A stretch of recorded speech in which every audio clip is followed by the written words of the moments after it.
बहुत बहुत स्वागत है आप सभी का गेम चेंजर्स में। मैं आपके साथ दीपक मिश्रा। बात करेंगे टीम इंडिया की, साथ ही इंग्लैंड की भी, क्योंकि इंडिया और इंग्लैंड की सीरीज ये बहुत ही लोगों को इंतजार है इस सीरीज का। और भाई साहब 5 मैच होंगे ऐसे जहां पर आप रोहित शर्मा, विराट कोहली को नहीं देख रहे होंगे। ऑब्वियसली याद तो आएगी, लेकिन ये निर्भर करता है उन बल्लेबाजों के ऊपर भी जो टीम इंडिया के लिए खेल रहे हैं कि वो कितना विराट कोहली और रोहित शर्मा की याद दिलाते हैं। क्योंकि वहां पर अगर वो अच्छा प्रदर्शन करेंगे तो याद कम आएगी, लेकिन वहां पर अगर विकेट गिरने लगे तो हर कोई यही कहेगा कि विराट कोहली प्लीज लौट आओ। तो ऐसे में एक बार हम देख लेते हैं दोनों ही टीमों की बैटिंग कंपैरिजन करेंगे, 1 वर्सेस 1 करेंगे। किस टीम का प्लेयर कैसा नजर आ रहा है, एक्सपीरियंस किसके पास ज्यादा है, क्या क्या चांसेस हैं सक्सेसफुल होने के इन सिचुएशन में। इंडिया के 1 से 7 तक कौन से बल्लेबाज होंगे, इंग्लैंड के कौन से बल्लेबाज होंगे 1 से 7 तक, और आमने सामने की टक्कर कैसे दिखाई दे रही है। तो शुरुआत करते हैं टीम इंडिया के ओपनर के साथ और इंग्लैंड के एक ओपनर के साथ। तो आप देख सकते हैं अपने स्क्रीन पर यशस्वी जायसवाल और जैक क्रॉली अपने हिसाब से चलते हैं भाई साहब, और जायसवाल का अपना स्टाइल है। जायसवाल का करियर आप देखेंगे तो अभी एक्सपीरियंस वाइज क्रॉली के मुकाबले कम नजर आएगा। 19 ही मैच खेले हैं, लेकिन 1798 रन भी ठोक चुके हैं। 52.88 की औसत है, और यहाँ पर 400 वो बना चुके हैं और 50 उनके 10, और हाईएस्ट स्कोर है 214 का। तो इतने से करियर में जबरदस्त परफॉर्मेंस देते आ रहे हैं। और यशस्वी जायसवाल को लोग यही कहते हैं कि भाई ये इंडियन का देखो तो फ्यूचर सुपरस्टार।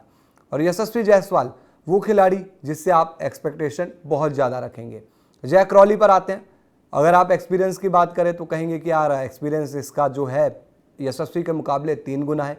19 मैच यशस्वी ने खेले हैं, जैक क्रॉली तो भाई 54 मैच खेल गए हैं, 3023 रन, लेकिन एवरेज आधी हो जाती है इतने मैच में। तो आप 31.48 की औसत, ये औसत अब वही चीज़ है जैक क्रॉली को लेकर की कंसिस्टेंसी उनकी इतनी नहीं रही है, लेकिन फिर बात आ जाती है कि जब चलते हैं तो फिर बढ़िया ही चलते हैं।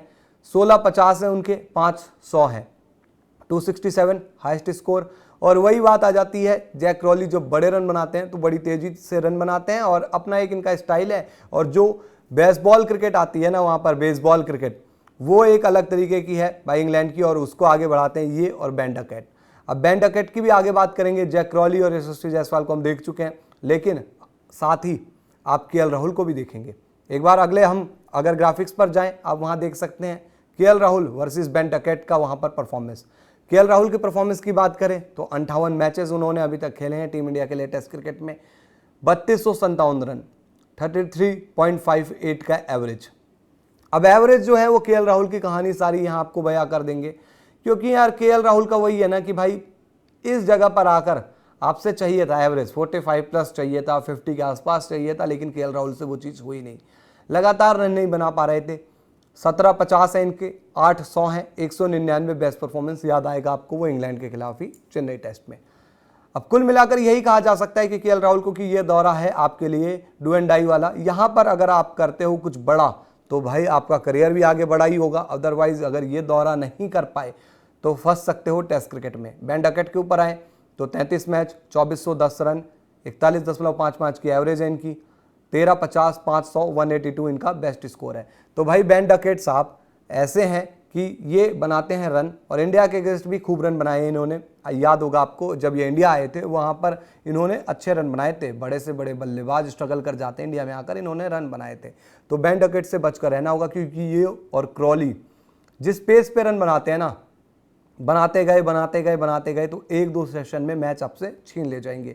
तो इन दोनों को आउट करना होगा हमारे इंडियन बॉलर्स को, क्योंकि क्रॉली और बेन डकेट की जोड़ी ये नहीं चलनी चाहिए। बाकी अगर आप अभी तक आप ये प्लेयर कंपैरिजन देख पाए हो, अगर हम बात करें एक ओपनर भाई यशस्वी जायसवाल वर्सेस क्रॉली, तो ऑब्वियसली वहाँ पर ठीक है एक्सपीरियंस नज़र आता है क्रॉली के पास, लेकिन जायसवाल भी हमारे कम नहीं है। बात करें हम यहाँ पर बेन डकेट और केएल राहुल की, तो एक्सपीरियंस आप कहेंगे कि आसपास है, लेकिन भाई केएल राहुल के ऊपर है रिस्पॉन्सिबिलिटी। अब उस रिस्पॉन्सिबिलिटी को वो कैसे कन्वर्ट करते हैं रनों में, क्योंकि इंग्लैंड में वैसे उन्होंने रन बनाए हैं 200 है इनके यहाँ पर, तो उस तरीके से इन पर डिपेंडेंसी रहेगी। तो इंडिया का अगर टॉप ऑर्डर देखें और इंग्लैंड का टॉप ऑर्डर देखें तो अभी कुछ वहाँ पर बहुत ज़्यादा उतार चढ़ाव नज़र नहीं आ रहा है। ऐसा नहीं कह सकते कि यार इंडिया का जो ओपनिंग पेयर है वो बड़ा कमज़ोर नज़र आ रहा है इंग्लैंड के मुकाबले। अब आगे बढ़ते हैं, नंबर 3 पर आते हैं। नंबर 3 पर आपको मिलेंगे ओली पोप ये भाई इंडिया आए थे पिछले साल जब रन बनाने, पहले मैच में इतने रन बना दिए कि उसके बाद इन्होंने कहा कि आगे रन बनाने की जरूरत ही नहीं है और टीम फंस गई। लेकिन ओली पोप को लेकर भी बीच में बहुत सवाल हुए थे कि यार इनकी कंसिस्टेंसी का क्या है। 56 मैच खेले हैं, 3301 रन, 35.49 की एवरेज है, 15-50 लगा चुके हैं, 800 लगा चुके हैं, 205 बेस्ट स्कोर है। तो भाई ओली पोप, इनको भी आप देखना चाहेंगे कि भाई ये अच्छा करें अगर आप इंग्लैंड के फ़ैन हैं तो। लेकिन अगर आप इंडिया के फ़ैन हैं तो आप चाहेंगे कि यार ये आउट हो जाएं, क्योंकि ये बड़ी इनिंग खेल जाते हैं, बड़ी इनिंग खेल जाएंगे। नंबर 3 सबसे इंपॉर्टेंट पोजीशन टेस्ट क्रिकेट में, वहाँ पर अगर ये बेहतरीन कर गए तो इंडिया फंस जाएगा। सामने होंगे साई सुदर्शन इंडिया के लिए नंबर 3 पर, इनका डेब्यू अभी होना है तो पहला मैच खेलेंगे ये अपना, और वहाँ पर इनसे बहुत उम्मीदें हैं क्योंकि एक ऐसा खिलाड़ी जो लगातार डोमेस्टिक क्रिकेट में अच्छा करके आ रहा है, वो खिलाड़ी जो लगातार अगर आप देखें तो अच्छा परफॉर्मेंस देकर आ रहा है। अभी IPL बहुत अच्छा गया है और इनसे उम्मीदें बहुत ज़्यादा हैं। इनको आप तीनों फॉर्मेट का प्लेयर मानते हैं तो भाई यहाँ पर साई सुदर्शन कोई एक्सपीरियंस नहीं, जबकि सामने ओली पोप, उनको अच्छा खासा एक्सपीरियंस है। तो यहाँ पर एक्सपीरियंस की कमी साफ साफ दिखाई दे रही है टीम इंडिया की बैटिंग में। लेकिन कैसा करते हैं दोनों ही बल्लेबाज, ये तो अब पूरी सीरीज बताएगी। तो एक्सपीरियंस में यहाँ पर आगे नंबर ले जाता है आपका इंग्लैंड। अब आगे बढ़ते हैं नंबर 4, ये है भारी नंबर, टेस्ट क्रिकेट का सबसे इंपॉर्टेंट नंबर 4। बड़े से बड़े लेजेंड वहां पर खेले हैं भाई। सचिन तेंदुलकर ने इतने सालों तक इंडिया के लिए वहां पर क्रिकेट खेली, जब वो गए तो विराट कोहली ने बड़े सलीके से वो संभाला। लेकिन अब यहां पर कौन होगा? शुभमन गिल एक पोजीशन नीचे आएंगे, पहले ओपन करते थे, फिर नंबर 3 आए, अब नंबर 4 आने की उनकी पूरी उम्मीद है। तो नंबर 4 पर एक बार दोनों के नंबर्स क्या कहते हैं आप वैसे समझ ही गए होंगे, नंबर्स बताने की तो यहाँ पर जरूरत ही नहीं है। लेकिन फिर भी आप देख लीजिए, 153 मैचेस खेले हैं भाई, 13,000 से ऊपर रन है यहाँ पर। जो रूट के 50 से ऊपर का एवरेज है, 65 इनके 50 हैं, 100 इनके 36 हैं, जो लगातार आगे बढ़ ही रहे हैं और पता नहीं कितने आगे जाएंगे, अब ये वक्त बताएगा। 262 हाईएस्ट स्कोर है इनका। जबकि Shubman Gill 32 matches, 1893 run, average उम्मीद से कम 35 का, 750, 500, 128 बेस्ट परफॉर्मेंस इनकी। तो यार यहाँ पर अगर आप कहेंगे मैचेस के हिसाब से तो बहुत बड़ा गैप है एक्सपीरियंस में, रनों के हिसाब से बहुत बड़ा गैप है, एवरेज के हिसाब से, 100 के हिसाब से, 50 के हिसाब से, हर जगह गैप ही गैप है। लेकिन एक खिलाड़ी जो अपने इस रिकॉर्ड को और ऊपर ले जाना चाहेगा, कहेगा कि भाई ये सीरीज से मैं स्टेटमेंट दूंगा कि जो वो सोच रहे हो ना कि नंबर 1 रन का रिकॉर्ड जो सचिन तेंदुलकर के नाम है टेस्ट क्रिकेट में, वो भी टूट सकता है। 5 टेस्ट कम नहीं होते, 5 टेस्ट 10 इनिंग यहाँ से अगर बनाते हैं जो रूट 500 साढ़े 500 रन इस सीरीज में जो ये करते आ रहे हैं पिछले 3-4 सालों से, तो भाई ये 13,500 रन भी कूद जाएंगे। तो ये एक बड़ी बात होगी। लेकिन दूसरी तरफ शुभमन गिल अगर ये काम कर देते हैं, बड़ी सीरीज कर देते हैं, तो आप कहोगे कि भाई कैप्टन बनाया था, इस बंदे ने बता दिया, और ये इनके रन भी आगे बढ़ेंगे। एवरेज इस सीरीज में क्या ये अपनी एवरेज बेहतर कर सकते हैं, 40 के पार या 40 के आसपास ले जा सकते हैं? ये इनके लिए एक बड़ा टास्क होगा। तो इनसे चाहिए बड़ी सीरीज। अब यहाँ पर अगर देखें तो इंग्लैंड का जो वहाँ पर पोजीशन है वो स्ट्रांग दिखाई दे रहा है। ऑब्वियसली वहाँ पर जो रूट है तो सामने कोई भी हो हल्का ही पड़ता है। हाँ, विराट कोहली होते तो आप कहते कि हाँ नंबर्स के हिसाब से उतना फासला नहीं है, पर करंट सिचुएशन के हिसाब से वहाँ पर भी बहुत बड़ा फासला हो जाता। तो हमेशा जो रूट वर्सेस विराट कोहली आमने सामने आते थे टेस्ट क्रिकेट में, तो यही बात करते थे कि कौन भारी। अब आगे बढ़ते हैं, अगली पोजीशन की बात करते हैं।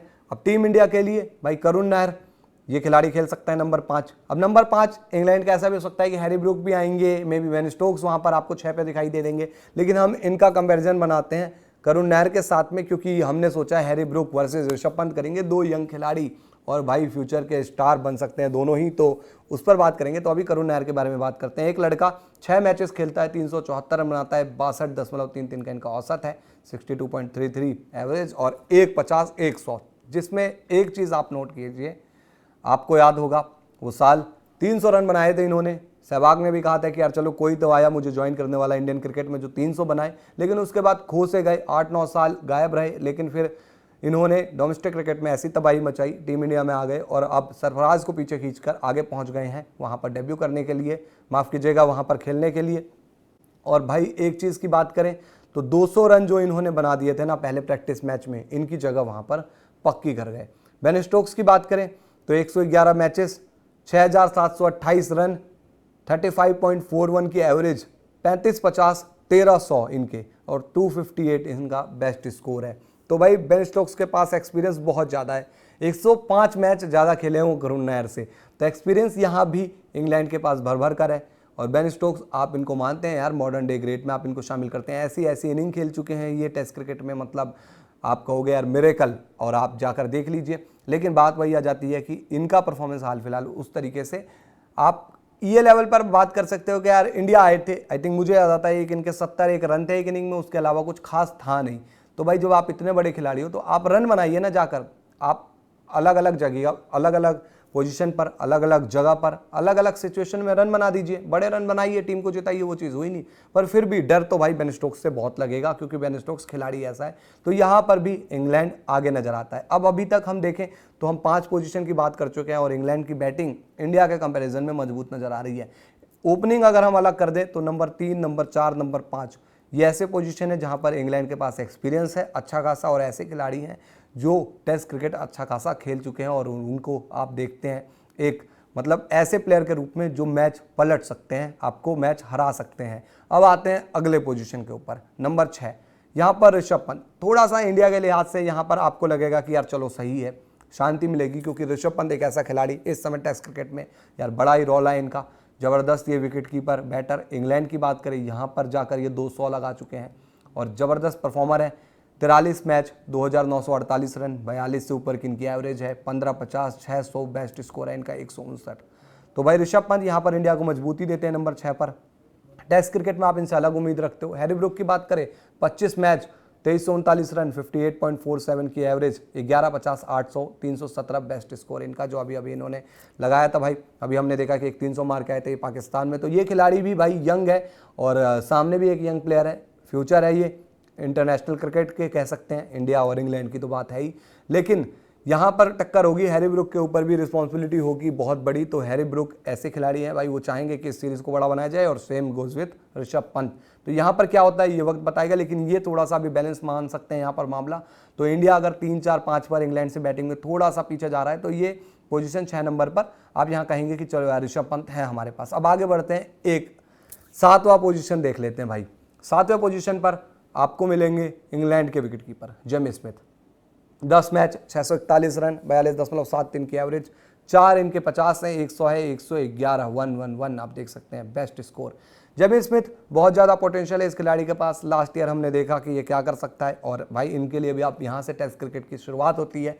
सामने रविंद्र जडेजा, एक्सपीरियंस में ये बहुत आगे हैं। 80 मैचेस 3370 रन, 34.74 की औसत है इनकी, 22-50, 400, 175 इनका बेस्ट स्कोर। वो याद आएगा आपको जो इन्होंने मोहाली में बैटिंग कर डाली थी।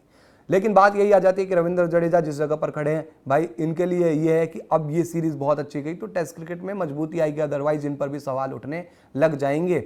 अक्षर पटेल इंतजार करते रहे हैं बेचारे, उनको भी चाहिए कि अब बैटिंग करने का मौका मिले, और बैटिंग तो अक्षर पटेल अच्छी ही कर रहे हैं, टेस्ट क्रिकेट हो या फिर कहीं भी। लेकिन रविंद्र जडेजा परफॉर्मेंस देते हैं, एक इकलौते स्पिनर के रूप में ये टीम में खेलेंगे। नंबर 7 पर इनकी बैटिंग आएगी। रविंद्र जडेजा भी 100 लगा चुके हैं भाई इंग्लैंड में। अब रविंद्र जडेजा ने अच्छी इनिंग भी खेली है इंग्लैंड में। रविंद्र जडेजा अगर अच्छा करते हैं तो टीम इंडिया के लिए ऑब्वियसली वहाँ पर भरोसा आएगा। लेकिन जेमी स्मिथ सामने, अब जेमी स्मिथ क्या करेंगे ये तो टाइम बताएगा। जेमी स्मिथ के साथ एक चीज़ है भाई साहब कि जेमी स्मिथ के अंदर पोटेंशियल है, वो अगर इस सीरीज़ में बड़ा करते हैं, इंग्लैंड को वो बहुत बचा चुके हैं अलग अलग सिचुएशन में। पिछले साल हमने देखा कि कई इंपॉर्टेंट नॉक के लिए, तो अगर कुछ वैसा करते हैं तो ये बड़ा खतरा हो सकता है इंडिया के लिए। एक्सपीरियंस वाइज आप देख सकते हैं कि यहाँ पर रविंद्र जडेजा आगे, पर स्टिल एक कंपैरिजन आप करेंगे तो कहेंगे कि यार इतना ऊपर नीचे मामला नहीं है। जेमी स्मिथ एक अच्छा विकेट कीपर है, रविंद्र जडेजा एक अच्छा ऑलराउंडर है, लेकिन यहाँ पर उस तरीके से नहीं है कि हम इंग्लैंड को कह दो कि बिल्कुल हल्की नजर आ रही है बैटिंग। तो इंडिया की बैटिंग अभी तक उस हिसाब से देखें तो थोड़ा सा मिडिल ऑर्डर हमारा वीक नजर आ रहा है, सामने इंग्लैंड है तब। अब बात वही है 3, 4, 5 ये पोजीशन जो होती है टेस्ट क्रिकेट की सबसे इंपॉर्टेंट पोजीशन होती है। मिडिल ऑर्डर हमारा स्ट्रगल करते रहा है पिछले 4-5 साल से। अगर यहाँ पर साई सुदर्शन, शुभमन गिल और करुण नायर अच्छा कर जाते हैं तो सीरीज आप अच्छा करके जाओगे। अगर ये अच्छा नहीं करते तो फंसोगे आप, 100% वहाँ पर फंसोगे।